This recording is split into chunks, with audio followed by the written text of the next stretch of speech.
Hi நண்பர்களே, கோவிலில் செய்கிற மாதிரி புளி சாதம் செய்யலாம் வாங்க. அதுக்கு வேர்க்கடலை வறுத்து வச்சுருக்கேன். காரத்துக்கு 2 மிளகாய், சீரகம், வெந்தயம், மிளகு, மல்லி, கடலைப்பருப்பு, கடுகு, மஞ்சள், ஒரு பெரிய நெல்லிக்காய் சைஸ் புளியம்பழம் கரைச்சி வச்சுருக்கேன். ஆயில், ஒரு பாத்திரம் வச்சு அதில் 1/2 ஸ்பூன் மிளகு, சீரகம், வெந்தயம், 1 ஸ்பூன் மல்லி இதெல்லாம் போட்டு வறுத்தெடுத்து வச்சுக்கலாம். வறுத்தெடுத்து வச்சுட்டு அதுக்கப்புறம் அதே பாத்திரத்தில் தேவையான அளவு ஆயில் ஊற்றி எங்களுக்கு காரத்துக்கு ஏற்ற மாதிரி 2 மிளகாய் போட்டு வறுத்து வச்சுருக்கேன்.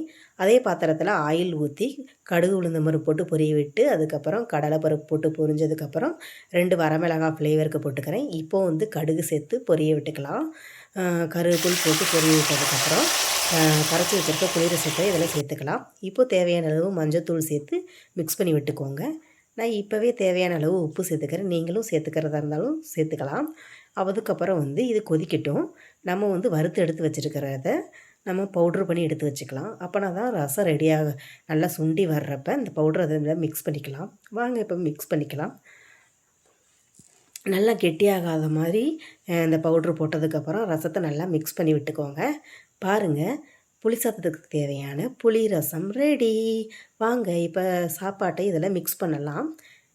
இப்போது வேர்க்கடலை வறுத்து வச்சுருக்கேன் இல்லையா, அதை இப்போ போட்டுட்டு ஃப்ளேவருக்கு கொஞ்சமாக கருவேப்பில் சேர்த்துட்டு தேவையான அளவு உப்பு இப்போ சேர்த்துக்கிறது இருந்தாலும் சேர்த்துக்கலாம். பாருங்கள், புளி சாதம் ரெடி. நீங்களும் உங்கள் வீட்டில் இது மாதிரி ட்ரை பண்ணி பாருங்கள். டேஸ்ட் எப்படி இருந்துச்சுன்னு எனக்கு கமெண்ட் பண்ணுங்கள். பாய் நண்பர்களே.